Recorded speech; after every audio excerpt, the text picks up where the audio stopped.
Elizabeth Warren has been sucking wind in South Carolina when it comes to the black vote, and she has been for a long time now. This is a woman who has basically been low-key flaunting and flouting the fact that she don't need no black votes, or at least she's definitely not going to be bending the knee.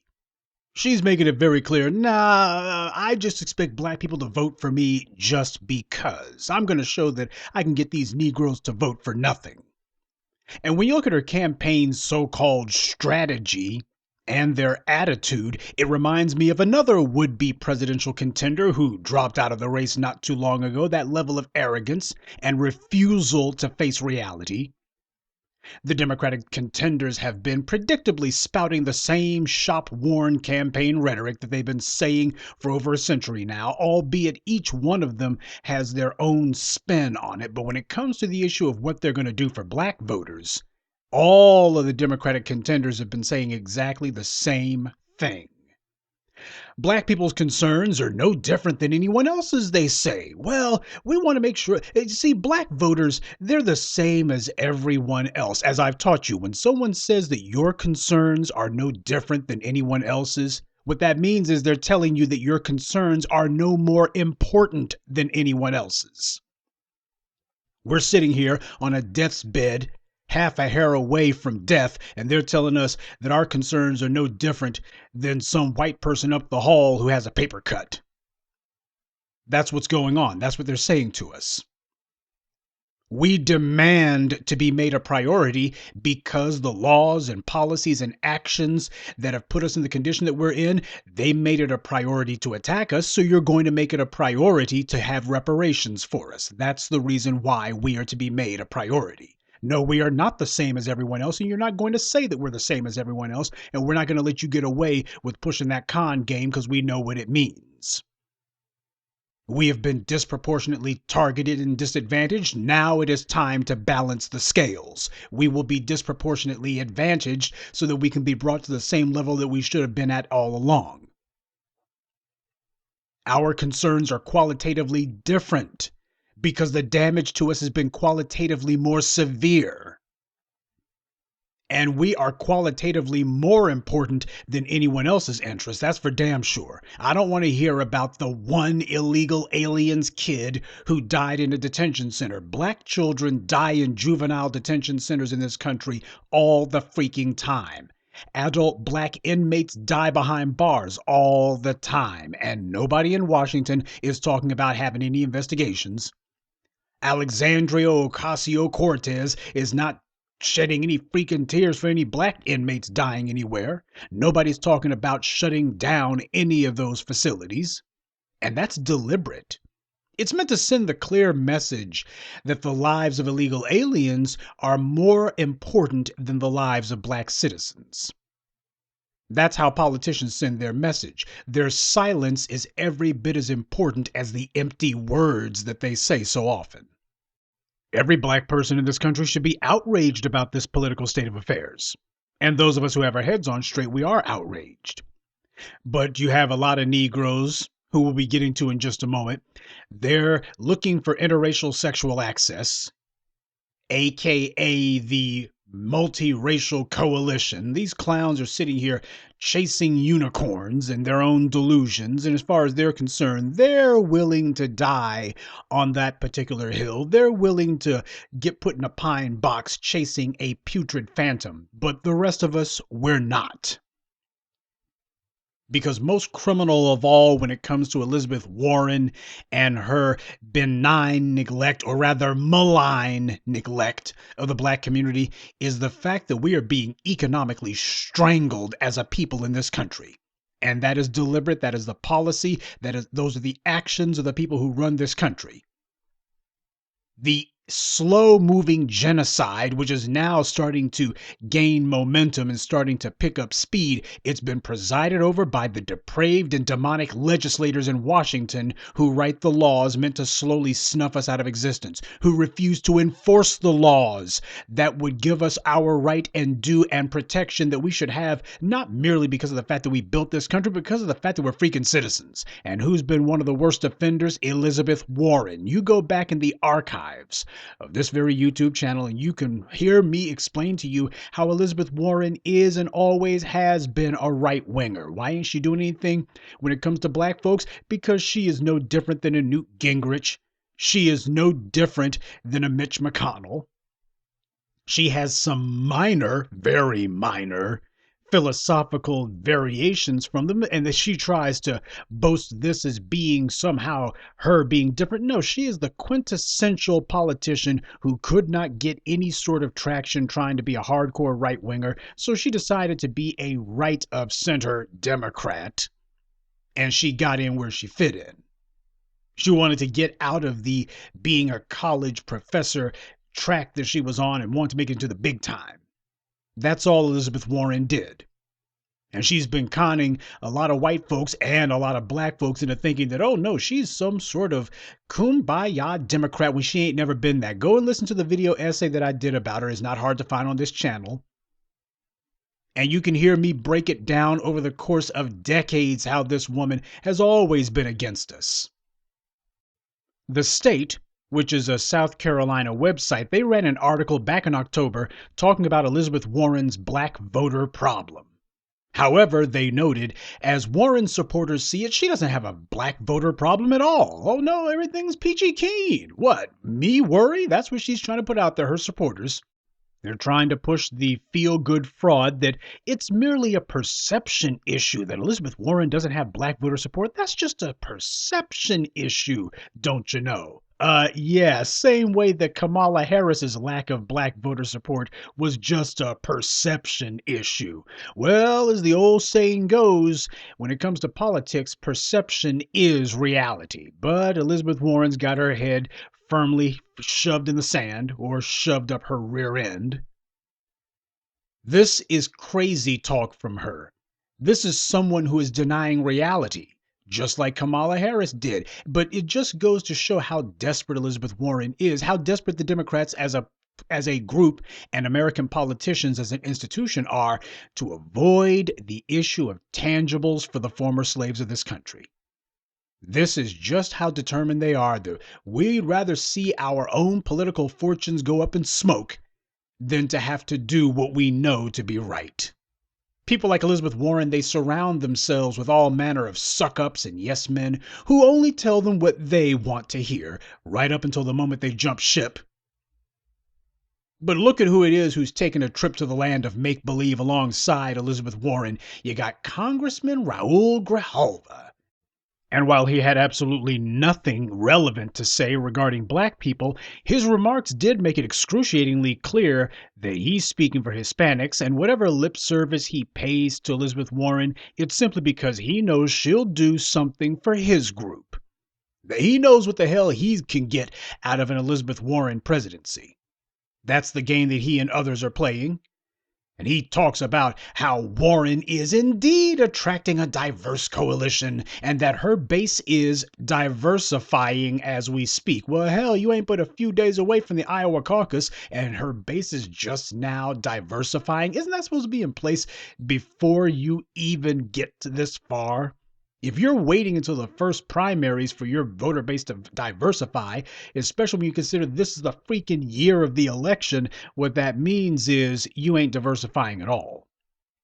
Your campaign's outreach has failed. That's what it means. Your political standing just sat down. That's what it means. Grijalva also went on to remark that her economic message translates across brown, black, any line. Can you believe that crap? Her economic message? What the hell economic message does she have? Especially for black people. Can you name one damn thing she's ever said about black-oriented economics? She just repeats the same old non-committal rising tide lifts all boats line of crap that they all say. No different than any other Democrat. And it will be no more successful than any other Democrat. The day of being able to toss a word salad in our direction and we gobble it up, those days are over because black folks actually have voices out there speaking for their interests. They have people out there who are saying the truth as we know it to be. Because we all remember that memo that the DNC put out a few years back when Black Lives Matters was a thing. And it was telling the Democratic politicians and their staffers and spokespeople, it directed them to not make any promises about what they were going to do for black people. Oh, go ahead and give some sympathy, but do not make any promises of anything. Do not say you're going to do anything. They made sure to explicitly spell that out. Don't you go telling these black folks you're going to do anything. Do not make any kind of promises. This is the official Democratic Party position regarding black voters. And even after that memo leaked to the public, the Democrats didn't propose any kind of legislation to try to help black folks. They didn't say, oh, well, this was all a mistake, and we don't know who put this memo out, and we're definitely going to do something. They said, no, we ain't doing anything. Okay, you caught us. You got us red-handed. We're not doing anything. And they went right along with that memo and did absolutely nothing. And then they wonder why it was that black voters did nothing in 2016. You see, in 2015, when some mush-mouth former prosecutors were saying some line of crap, they were trying to position themselves as former prosecutor experts, and they were going to be talking about black inmates. That was going to be their little hustle. And they were proud of being prosecutors. They were proud of all the black folks they locked up back then when they thought that they would play on it. I mean, I got the data. I'm a Emmy-nominated producer, and my name's on the documentary. And because of that, you need to listen to me because I'm a former prosecutor. You see, when people were wasting their time talking about that, the black media was investing time telling black voters, if these Democrats don't step up with our tangibles, then we ain't voting for these bastards. We ain't voting for anybody unless you put tangibles on the table. That's what the black media was doing in 2015. Weren't trying to figure out how to hustle black folks with an insincere proposal to talk about reparations. No HR 40 talk in these quarters. It was all about tangibles. It was all about political maturity. It was all about what we're supposed to get. And that's what happened to the Democrats in 2016 because of the black media and the work that we had done. And the white media knew exactly what had happened, but they were terrified by it. And so you had the Democrats sending out memos making it clear, you better not say a damn thing about what you're going to do regarding black people. You see, the Democrats put out that memo in direct response to the political upheaval that was the result of all those police shootings and the black media lighting it up. And notice that their memo didn't talk about brown, black, Asian, marginalized, people of color, whatever. It didn't talk about that. It was specifically in response to the demands that black people were making. See, when it comes time to form policies meant to target us, they get real specific. That memo was 21st century benign neglect, and they wanted to make it clear exactly who it applied to. But when it comes time to talk about policies meant to benefit us, the Democrats have shown they will fight you to the death before they even acknowledge what it is that we require, before they even talk about the specific remedies exclusively for us. Politicians are supposed to be servants. That means we tell them what it is that we want, and they are supposed to facilitate those things.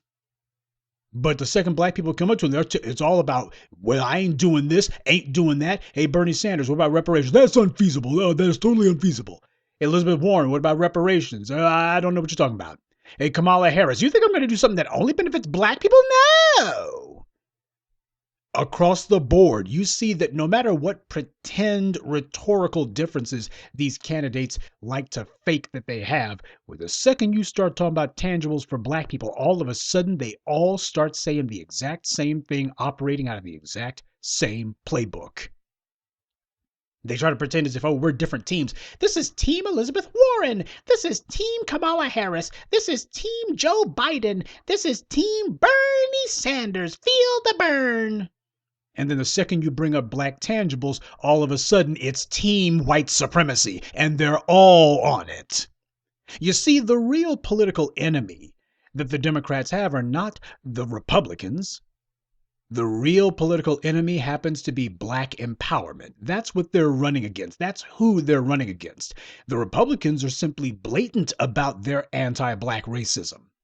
And it's meant to be controlled opposition. because that's how you dial in and oppress people for the long haul. You want to keep people oppressed for the long term.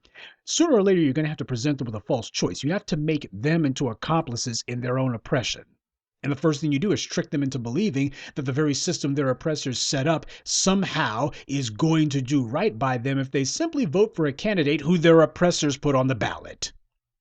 You're going to have to make the system do things it was not designed to do. You're going to have to elbow your way into the proceedings and kick open the doors of power and make it clear we're prepared to pay the price, and we know that the price is going to be paid in blood. We're prepared to pay that price for our power. We're serious about it. They're not going to scare you by telling you what they're going to do. Because the thing about it is we're prepared to defend ourselves. So no, the old days of we're going to have a political discourse that completely and thoroughly excludes you, and we're going to dictate your opinion to you and get some do-nothing, empty-headed Negro bootlicks to sit here and pretend, oh yeah, the black community, they sure do like this. Yep, they sure do. Those days are over. Elizabeth Warren is not bringing anything for black people. But why is this Grijalva character so gung-ho to support Elizabeth Warren, especially considering that most Hispanics are actually leaning Republican? They've convinced themselves that they are somehow Europeans, but why is this Grijalva guy out here carrying water for Elizabeth Warren? Well, all you have to do is look at Elizabeth Warren's own publicly stated policy regarding immigration, specifically Mexican illegal aliens, who I'm sure Representative Grijalva knows more than a few of, and that gives you all the answer you need to have. According to The Hill, just 6 days ago, Elizabeth Warren got the endorsement of Raul Castro, who dropped out of the race. So fat lot of good his endorsement will do for her, but in the process of accepting Castro's endorsement, Elizabeth Warren doubled down on her own stance regarding illegal immigration, and it was anything but vague. She wasn't telling the Mexicans what it is she can't do for them. No talk about, for why, I don't understand. None of that. She said she wanted to decriminalize illegal border crossings. Now, to do that would effectively obliterate the U.S. border. If you're not going to stop people from entering the country illegally, that means your country has no sovereignty. Without sovereignty, you have no nation state. But that lets you know what it is that the political left arm of white supremacy happens to be on. If they have a choice between doing right by the former slaves and obliterating their own national boundary, they'll go with obliterating the national boundary. They'll go with telling the entire world the United States has an open door for anyone except for you Negroes. That lets you know exactly what a threat black empowerment is. The former slaves have the most reason, the most motivation, and the most ability to be able to upset this entire white supremacist project called the United States. If anyone has the skill and has the ability and the drive to be able to undermine the guaranteed goodies, giveaways, and guarantees that white supremacy gives to those classified as Caucasians and the few crumbs that the non-Caucasians get who are willing to be bootlicks for it, we're the ones in the best position to do that. It lets you know exactly how much of a threat that we pose. That lets you know exactly how much they fear black empowerment. They will obliterate this nation's sovereignty before they decide to do right by us. Warren then went on to say that she wants comprehensive immigration reform. Now, that word comprehensive, the way that it's used, it's merely code for amnesty, and we all know it. Everyone knows the border with Mexico is an open door, so the country wants it shut. It's total and complete idiocy to deny that reality. There's no opinion poll that shows that people don't think that the border ought to be secured and that you should not be able to get in illegally. Everyone agrees on that. And any policy on immigration of a necessity will have to include a real plan to stop Mexicans from breaking in the first place. You stop the illegals from getting in, and it becomes a straightforward matter to deal with the ones who are already inside the U.S.'s borders. So Elizabeth Warren's plan is, fine then, we'll just obliterate the borders, and that will be another way to solve the issue. After all, how can you declare entering the country as a crime if there is no crime for it, if we've decided that it's no longer going to be criminalized? People like Elizabeth Warren do not deny the political reality, the political threat, the political risk that they take with proposing this comprehensive immigration reform, this coded, cloaked amnesty. So instead, what they do is they came up with a phony term. Comprehensive reform. That's just meant to say that building a wall and arresting people for breaking into the country, that's not enough. That's not comprehensive. It's meant to make sure that they get to have it both ways. Okay, if you actually secure the border, I need to know that you're not going to be kicking anyone out. Like some sort of sick game of tag, Ollie ollie oxen free. It doesn't matter what you did wrong. Once you make it to home base, the law is supposed to have hands off. Well, unless this is a policy that has nothing to do with black people. So those illegal Haitians and such, they're thinking to themselves that they're going to get to stay. Nah, they're not talking about you. The businesses and corporations who use illegal labor, they get to keep having their wage slave labor. The big banks like Western Union, they get to keep raking in hundreds of millions, if not billions, in wire transfer fees from all those illegals who wire money back to their folks in Mexico. And both of the political parties get to import a new ethnic subclass meant to subvert and replace the former slaves. Because that's what they want. They still want to maintain the racist pyramid of ethnicity in America, but they want the foundation of the pyramid to be one that doesn't have a legitimate historical and economic grievance with the dominant society.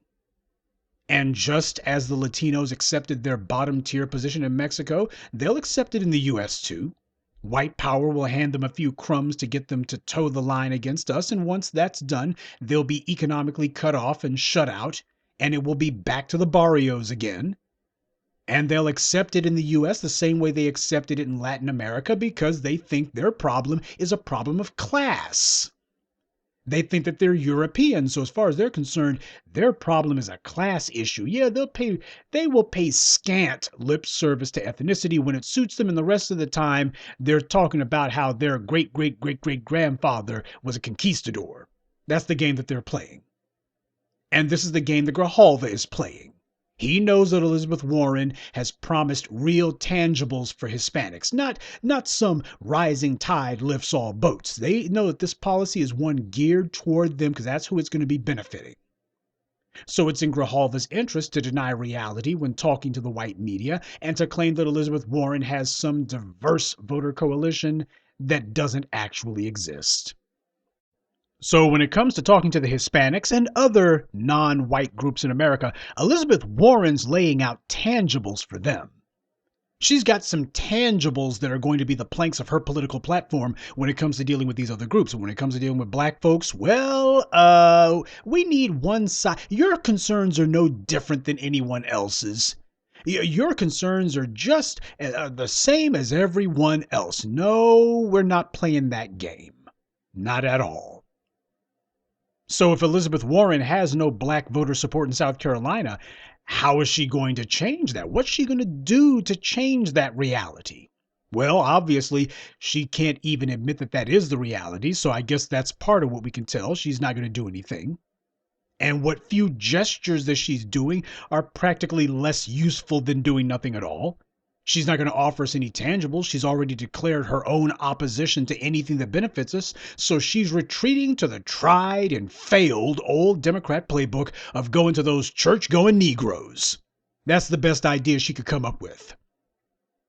I'm sure that there's some pork chop preacher who I can get. If he sees a blonde-haired, blue-eyed white woman show up, I'm sure that some of these old, crusty, wrinkled-up Negroes who've been chasing white drawers since the days of Moses, I'm sure that these clowns will go along with the scam, and she's not wrong. But the thing is, these old, shriveled up, dried up, boot-licking Negroes who have been out here buck dancing and doing the turncoat routine on us, they're not the ones who are speaking for the black community. The black community is gravitating away from them. And they're gravitating towards these black folks who are breathing that fire, who have some steel in their spines, and who are not looking for some interracial sexual access. They're looking for power. And power isn't found in the bedroom. But I think as we've seen with that recent pastor whose sex video got leaked online, that lets you know exactly what these pastors are up to. As far as they're concerned, that's what the congregation's about. That's the reason why they took up the church hustle in the first place. God wants you to drop them draws. Any of you out there, and I am not so naive as to believe that with all the people that I reach, that I don't have a few black folks whose heads ain't on straight. But you Negroes who are out there thinking that it's okay to play footsie with these pulpit pimps, you are part of the enemy within. And you're sitting here letting him spout a couple of Bible verses at you, and that's enough for you to go along with the scam. Man, you are just as treasonous as these pork chop preachers. So it makes all the sense in the world that Elizabeth Warren would go to the black church when she needs to find some Negroes, some empty-headed, chowder-headed fools who are willing to stand with her and not ask any questions, and they won't make any demands, and they'll be on their best behavior because, hey, here's the white folks. Because after all, we worship a white Jesus. And the Bible's got pictures of white folks as the Old Testament and New Testament prophets. And since this is our God, we worship the image of white folks. Oh, here comes a white woman now. Oh, just like Mary in the Bible. That's the mentality that those church-going Negroes have, and Elizabeth Warren knows it. The Democrats and the Republicans, they know that, and they play on that. Elizabeth Warren knows exactly what black people's interests and issues are, and she's determined to avoid that discussion at all costs. They know what this is costing them. They know that this is hurting them. They know that they are deep sixing any chance that they might have at being able to hold power. They know that.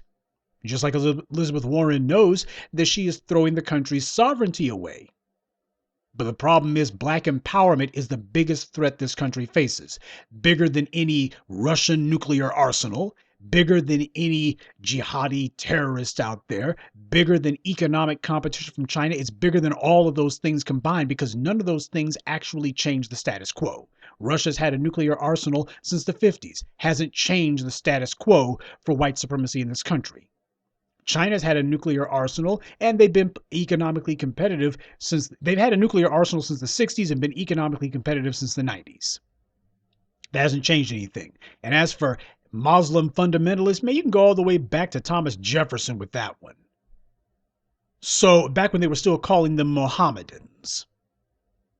So that whole thing doesn't matter, but they made it very clear. The biggest issue they got is black folks.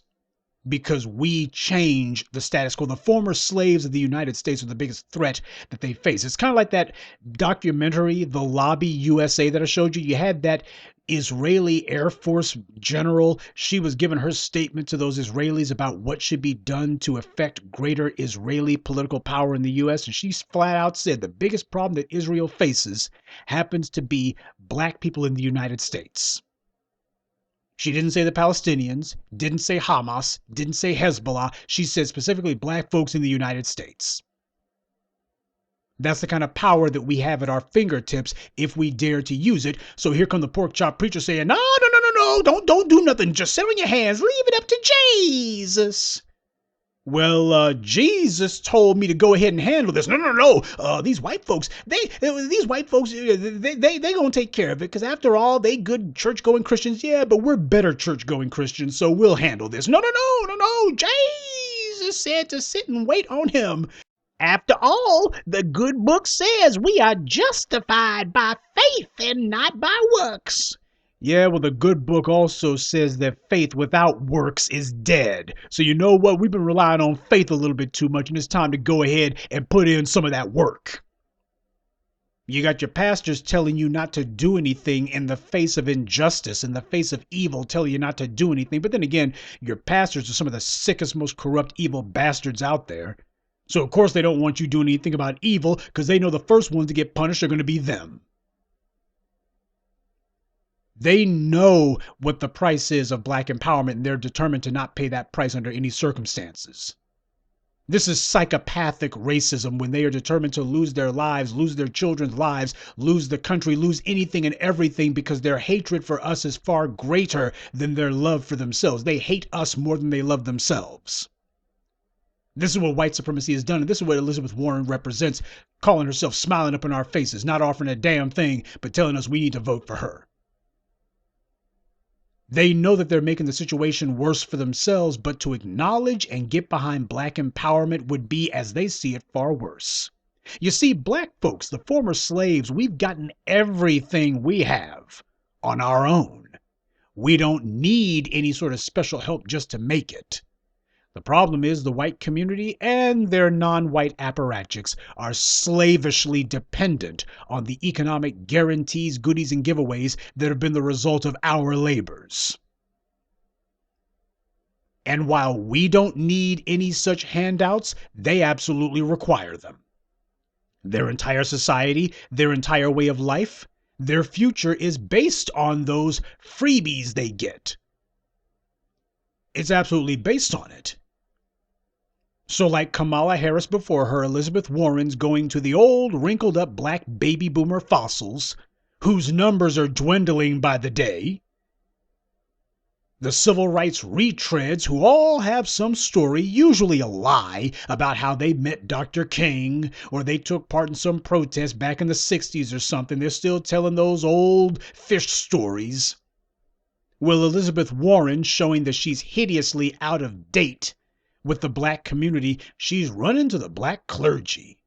Someone needs to tell her those chumps ran out of influence back in the 90s. But she needs some Negroes who are willing to stand in front of a camera with her and who are not going to contradict her on anything and who won't challenge her or embarrass her in public by calling out her contradictions and the obvious opposition she has to the black community. And these old church-going Negroes who are just like they were back in the 60s when they were young, they're still waiting for some white person to pat them on the head and say, "I'll take a picture with you old darkies." These are the only clowns willing to lick her boots. Ralph Northam, you'll recall, did the exact same thing during his blackface scandal. There's always a ready pack of black opportunists calling themselves thumping the Bible, coming out of these black churches, who are willing to forgive and forget all the crimes that the white supremacists commit against us. We need to remember the names of these front Negroes who allowed themselves to be used as crash dummies for white supremacy. See, church Negroes are simpletons.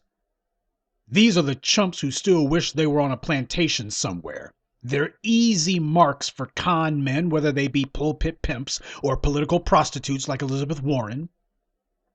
The church crowd is a largely captive audience, and they treat church like a social club. They are there to see and be seen. These people are useless to black empowerment, and they're all too useful to white supremacy. Elizabeth Warren has her little catchphrase that she was kicking around about how she's got a plan for everything. Imagine that. She's got a plan for everything. Though if you ask her about her plan for reparations, all of a sudden she ain't got a plan for that. Though she does have a plan to close the racial wealth gap. Well, let me tell you something. Black First, the B1 Brigade, we don't give a damn about a racial wealth gap. Only gap we're trying to close is the black-white wealth gap. Let's talk about that.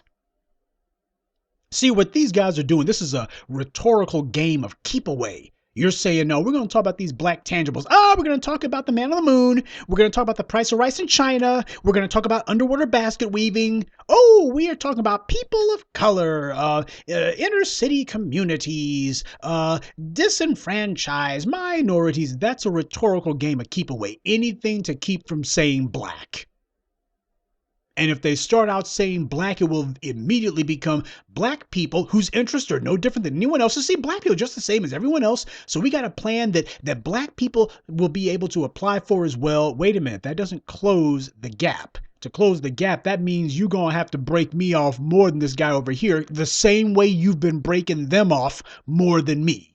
You have disproportionately advantaged these other groups in the past, so now you must balance that by disproportionately advantaging me. Well, how would that look? I don't give a damn about the optics.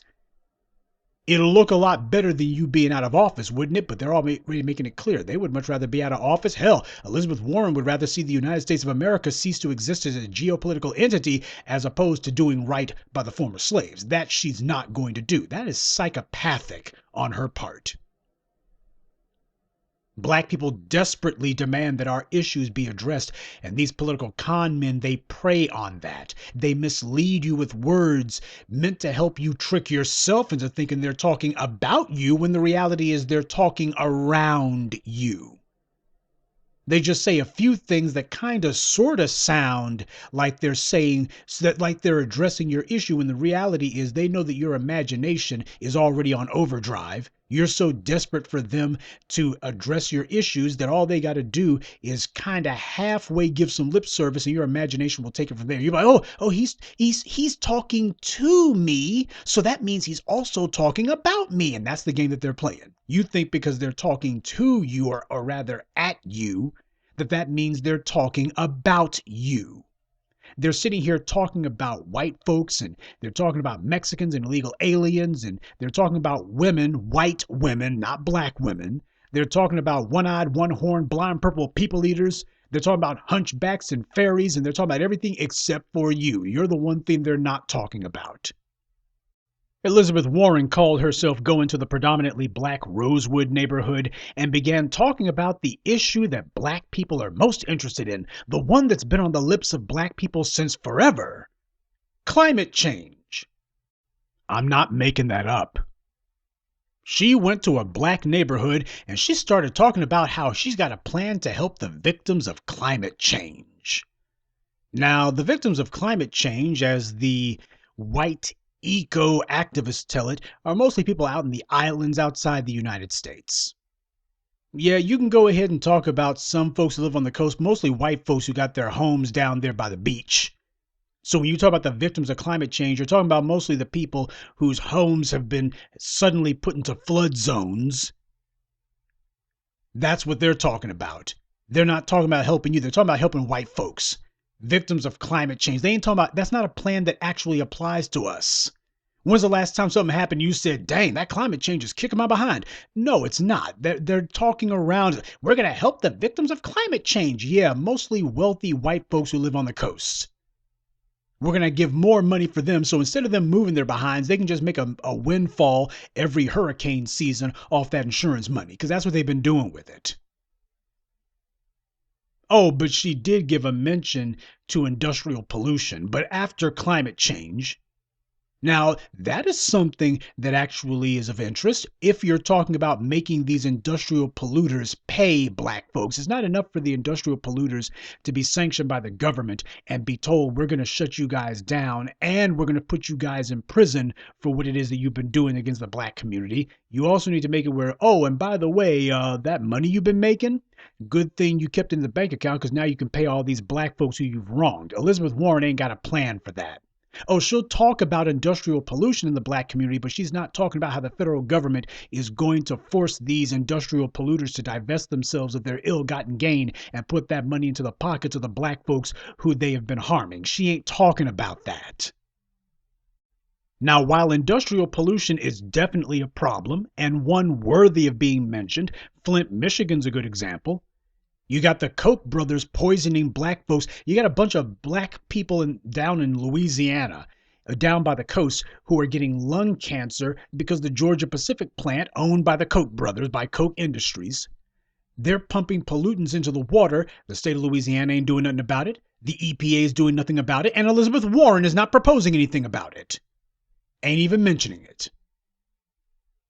Notice that they speak in these vagaries and generalities. They talk about it as well. I can't name any specific cases, but industrial pollution, she didn't even mention Flint, Michigan. The most prominent, biggest, most well-known example of industrial pollution in a black enclave, although to be technical about it, it was mostly a deliberate governmental act more than a corporate one.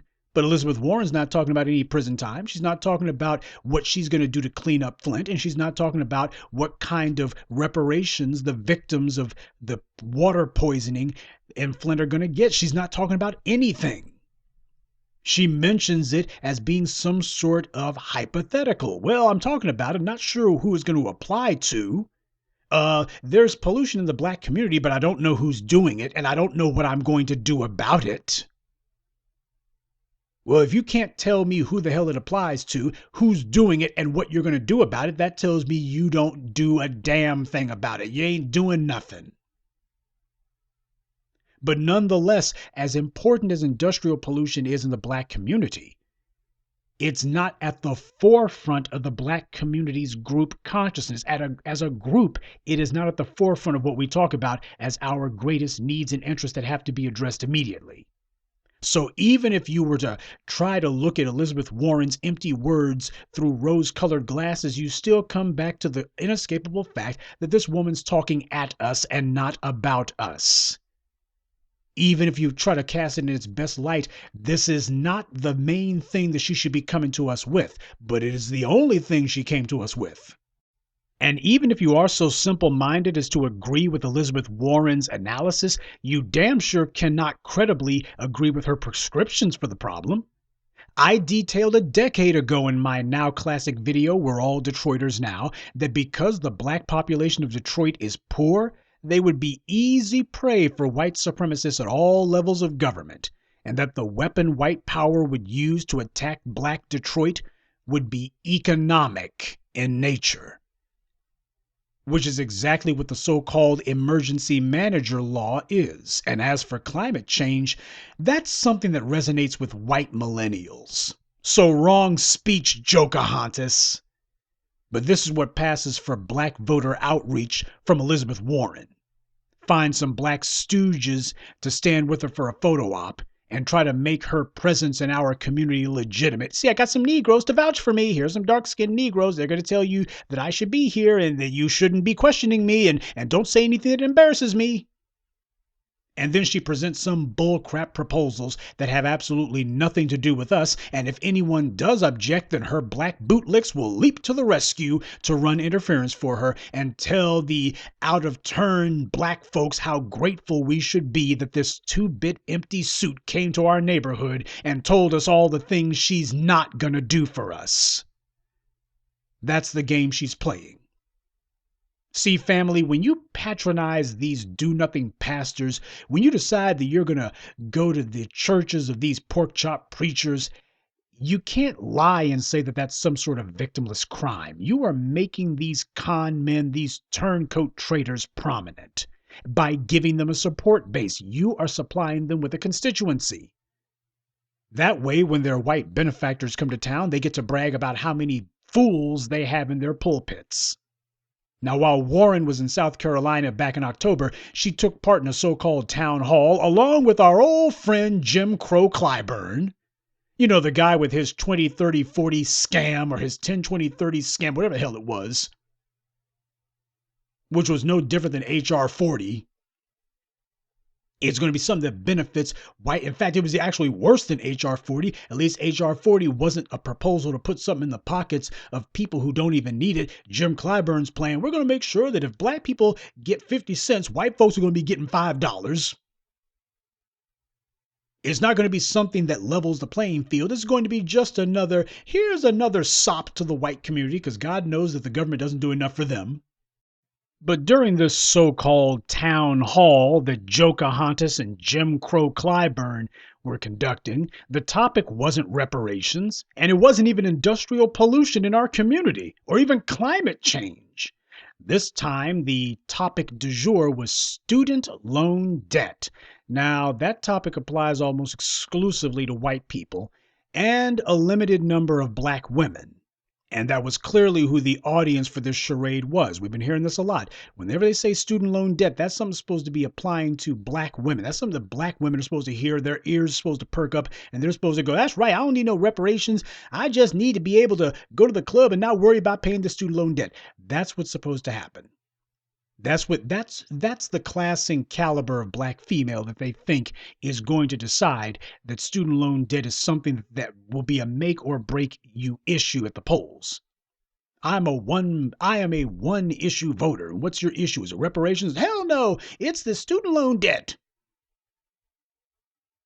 You see, that's how empty-headed they expect you to be. And that's how empty-headed you would have to be to fall for this crap. They're throwing everything against the wall except tangibles, just to see if black folks, any group of black folks, are dumb enough to go for it. That's what happened. Oh, we'll throw everything against the wall. Have we fooled you yet? Have we fooled you yet? Okay, not yet. Have we fooled you yet? Okay, here goes another do nothing proposal. Have we fooled you yet? Are you back on board? This also shows part of how the black misleadership class has been working and operating to keep us subjugated. See, white power allows the black bootlicks to get to pretend as if they got something resembling power. Every 4 years, they get to act as if their endorsement matters. They get to pretend as if their endorsement carries some real weight when it has no weight whatsoever. So the white media plays along, and when this or that congressional black talker predictably endorses a Democrat, it's treated as if the entire black community is organized and galvanized and excited and can't wait to get to the polls. Right now, there's a lot of Democrats vying for the nomination, so these black bootlicks feel especially powerful right now because instead of playing the usual game of when are we going to inevitably give our nomination to Democrat candidate X, right now the game is which one are we going to give it to? So they get to, not that they're actually going to leverage it. These guys, they're bootlicks, and bootlicks don't disobey their masters. So it's not as if they're going to be trying to get some for themselves, though they will ask, can I get a little bit something extra, please? Cause of how it would look, Miss Polly. Black folks, they gonna be thinking I just gave you my endorsement for nothing, even though there's lots of other folks I could have given it to. I mean, you gotta give me something so I save face, massa. That's what they're gonna be doing. And the Democrats give these traitors some pathetic trinket and they do as they're told and they remind black people how many of us died for the right to vote without ever asking why the Democrats have never done anything to punish those who have killed us. See, that never becomes part of the conversation. Anytime you talk about how many black folks died for the right to vote, you're supposed to immediately ask, did those people who we died to vote for, did they punish the people who were killing us? Did they actually do that? That's supposed to be the question that follows next, but you never hear it from these pork chop preachers, and you never hear it from the congressional black talkers, and you never hear it from any of these black talking heads on cable TV. So, what is Elizabeth Warren offering the black vote? Nothing. And that's the whole point. She's trying to con us into voting for nothing. And when we told her the only thing that's going to galvanize us to the polls, she's sitting here pretending like she didn't hear anything. Family, we cannot keep being so simple-minded as to let ourselves get stuck back in the same old habit of choosing which flavor of white supremacy is the least nauseous to us. It's not enough for you to be grumbling about who you're voting for. The fact that you're taking part in this process means you are empowering it. Just like when you go to Pastor Pork Chop's little pulpit pimp show. You are empowering these do-nothing relics selling us out. You're empowering them through your participation. We can't keep doing that. We have to show that we have the political will and we have the political determination. We have the internal discipline. We have the consistency. We have the persistence to upset these anti-black racist fraud spectacles that people like Warren keep putting on. There's a lot of black people who are just as sick and tired of this con as we are. More black people than are willing to admit it. They are tired. They see the scam just like we do. But they're members of so-and-so's church, and they've been conditioned by decades of pulpit pimps and their supporters to not get out of line.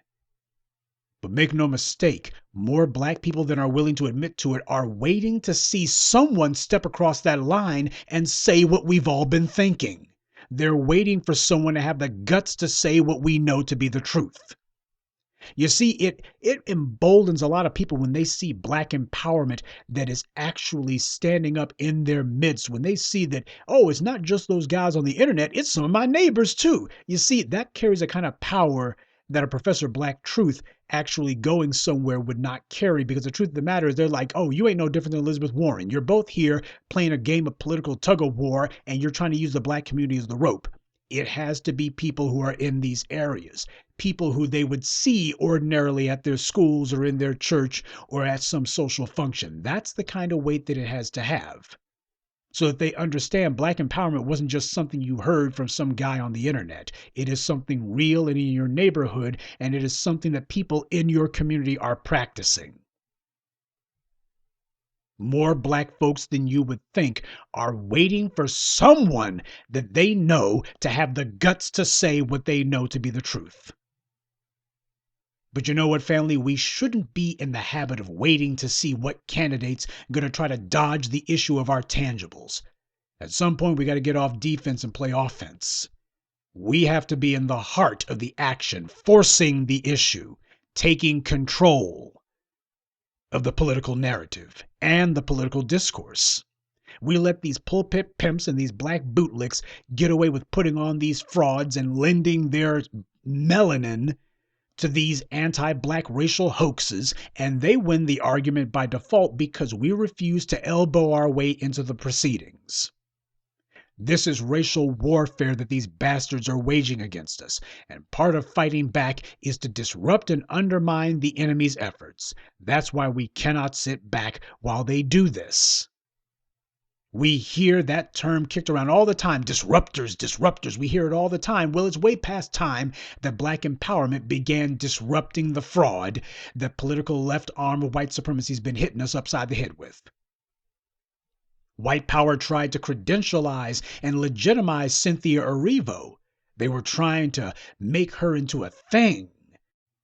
But we lit her up online, and the B1 Brigade mobilized and stepped to her producer pal Deborah Martin Chase during her Q&A in Austin when she thought that nobody was going to actually confront her. And by the way, I chose Deborah Martin Chase for a reason. In addition to being the producer of that Harriet fraud, Deborah Martin Chase is also part of the Academy of Motion Picture Arts and Sciences. The significance of that meaning that she's also one of the people who votes on these, who's going to be nominated for this or that when it comes Oscar season. And it also means that when you got these white folks trying to credentialize their Black bootlicks like a Cynthia Erivo, well, Deborah Martin Chase is actually talking to the white folks who are saying, well, here's the award we're going to try to give her. Yeah, but she's hearing her buddies probably giving her a different message today. See, when she gets stepped on by us, and when she gets confronted publicly by us, her white pals see that. We successfully defined Deborah Martin Chase as being the driving force behind the casting of Erivo. We damaged Cynthia Erivo, and we've exposed Deborah Martin Chase. Now, as we've seen in the last few days, the British Oscars, the so-called BAFTA Awards, refused to give Erivo any sort of nomination. Instead, they had all of their nominees be white. Only white folks were getting the nomination for Best Actress from the BAFTA this year. So what that tells you is that's significant. Cynthia Erivo is a British citizen, so if any award ceremony should have been a lock for her to at least get a nomination, it should have been the BAFTA Awards. But instead, they shut her out. Now, Black actors who get any sort of notoriety are very difficult to come by. And the British have been having their own issues with people calling them out, not that it's come to much. But you would think that the Brits would be champing at the bit to go ahead and give Cynthia Erivo at least a nomination. We won't give this darky the award, but at the very least we'll give her a nomination because after all, we have to honor the special relationship and Hollywood understands. We all understand that we have to, you wash my back, I wash yours, and that's how we'll take. We have to give her a pat on the head because white supremacy must be propping up our Black bootlicks. What would we do to control the Negroes without our Black bootlicks? So it simply must be done. They looked and said, to hell with that. This is a broken tool. These Negroes in the U.S. done broke this tool. What the hell? What do we need her for? Why should we be giving her a nomination for one of our awards? That would simply serve to raise her profile, and it would serve to raise her prestige. But raise her prestige for what? For what purpose? You see, we've made it where the juice ain't worth the squeeze. It's simply too much trouble. There's no upside to it because we turned her into a liability. And you notice how you ain't got Deborah Martin Chase out there who's beating the drum for her either. Yet she understands. People see her now. Okay, it was like, yeah, that's what that whole exercise at UTA was about. It was to let her know, we see you, Deborah, we see you. Well, family, we're going to have to show the exact same political persistence politically. This is the year we prove that Black First is crashing the party. We're not going to let the bad guys control the narrative. We're not going to let them sit here and pretend as if the political process continues apace and the black community is somehow irrelevant to all that. No, even though we're not going to be voting for anyone, that does not mean that they're not going to be hearing about our issues. What's going to happen is we're going to make sure they understand the black vote's not voting. Yeah, here's the reason why. Well, we're going to put together a voter coalition. You can have all the coalitions you want. You're still going to be hearing from us. You're going to be getting this business. Family, you are the muscle behind the movement. And you got to be persistent about it. If you stand up, if you step forward and make some moves, the bad guys will be forced to back down. But we must be persistent and we must be audacious.